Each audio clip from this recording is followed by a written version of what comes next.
muinue kwa imani. Anapotembea nchi yote, muinue katika mikononi mwa Bwana. Anaposhughulikia familia, muinue mikononi mwa Bwana. Anaposhughulikia wengi. Ladies and gentlemen, my name is Michael. I want to talk about the current political situation that is unfolding. It is now clear that the Deputy President, Gachagua, will be impeached. A number of members of parliament have actually appended their signatures to be able to impeach the second in command. But over the time, we've studied the political landscape in Kenya, and especially in the run-up to the 2022 general election. If you study the top candidate, that was William Ruto and of course Raila Amolo Odinga, we see a pattern that was carefully crafted to be able to isolate Raila Amolo Odinga.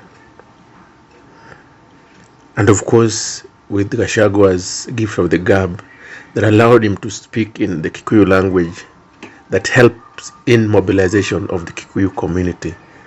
The central voters entirely, in fact, it was so bad that Raila's running mate, Martha Karua, got the least amount of votes from actually her voting station in Gachagua. 2 years in Ruto's leadership, a number of things are happening.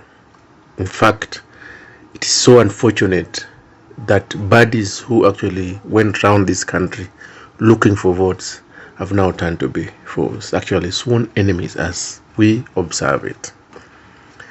Now, is that the kind of politics that you would want to actually have in Kenya? Going into 2027, going into 2032, going into 2037, and of course, going into 2042, when those who are born in around 2013 will be in their 30s. Okay? But who stands to benefit in this situation? Of course, when the Gen Z's uprising occurred around June, Ruto got shaken, and he had to look for options. And one of the options that he sought was roping in Raila Amolo Odinga, which he succeeded, and that saw a number of ODM legislature or members become members of Ruto's cabinet. Among them, Oparanya, Joho, Mbadi, and Opiyo and I. Okay, but when you look at it, when people are fighting for political power, as it is between Rigathi and Ruto, who stands to benefit? Of course, we can confidently say that the ODM party will definitely benefit, because getting 4 cabinet slots is not a mean feat. It's a very huge achievement. And of course, the ODM party, as it is now with Oparanya in, of course, he also goes with it with people in the government. Of course, with the Joho in, he also goes with these people into the government. And then Mbadi, and of course, Opiyo and I. So in the fullness of time, the ODM party is likely to benefit in this war. What does that actually show us come 2027? Of course, Gachagua is not sitting pretty. He's been mobilizing from as early as March of this year, 2024. He's been mobilizing in his community. And he has managed to mobilize them. And in Central right now, Gachagua is the most loved political figures in Central Kenya.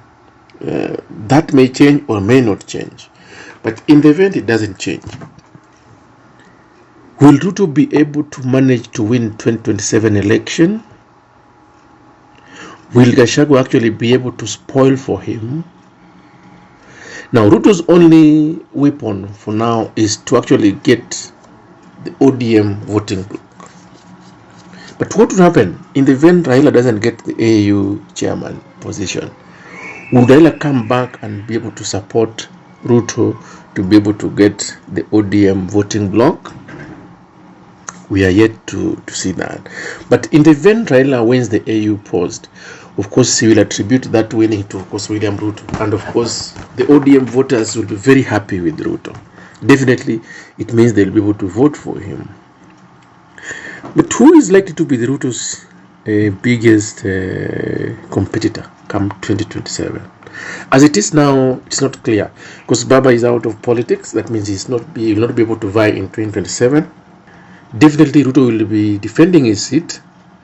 Kalonzo, it is not clear, because he has all the chance, but he has kept quiet, because right now Kalonzo should be out giving alternative voice as he prepares himself to compete with Ruto, but he's been a little bit quiet. It means it's not clear, and even if he is to vie, we are not sure what is likely to do. From Ruto's strategy, we realize between 2014 to around 2021, Ruto knew that he wanted to be the president of the Republic of Kenya, and of course he went all out. Any move Ruto made in this country was towards his strategy of winning in 2022. It means 2 years now to election, because right now 2024 is over, 2025, 2026, 27 election years, so you can't be able to count it. So if Kalonzo Musyoka can't come out and be able to mobilize throughout the country, in fact, he doesn't even need to wait for people's meetings. Actually, need to organize his own meetings across the country to be able to actually have even a little show of being serious, because as of now, most voters don't take him seriously.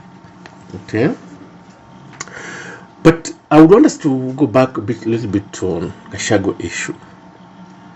At this point in time, we can confidently say that the relationship between Ruto and Gachagua has broken, and we can probably make a conclusion that, of course, being second in command, Gachagua, he had a lot of power, and of course he still has a lot of power. Okay, but who among Rigathi and Ruto is actually taking Kenya for a ride? Get the whole story about that in the next video that we will share with you soon. Thank you.